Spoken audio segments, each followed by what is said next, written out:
اعوذ باللہ من الشیطان الرجیم بسم اللہ الرحمن الرحیم الصلاۃ والسلام علیک یا رسول اللہ الصلاۃ والسلام علیک یا حبیب اللہ۔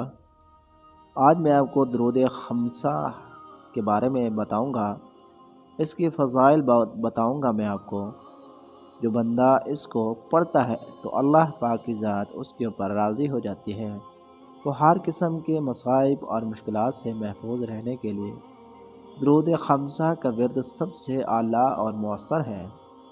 اس درود شریف کو کثرت سے پڑھنا ہر مشکل کا حل یقیناً کامیابی ہے۔ اس درود شریف کو روزانہ ہر نماز کے بعد 3 مرتبہ پڑھنا مرنے کے بعد قبر میں سوال جواب میں آسانی، راحت اور مغفرت کا باعث بنے گا۔ بسم اللہ الرحمن الرحیم۔ اللہم صلی علی محمد بعدد من صلی علیہ وصلی علی محمد کما تحب وترضى ان تصلی علیہ ومن صلی علی محمد امرتنا کما امرتنا بالصلاة علیہ وصلی علی محمد کما تنبغی الصلاة علیہ۔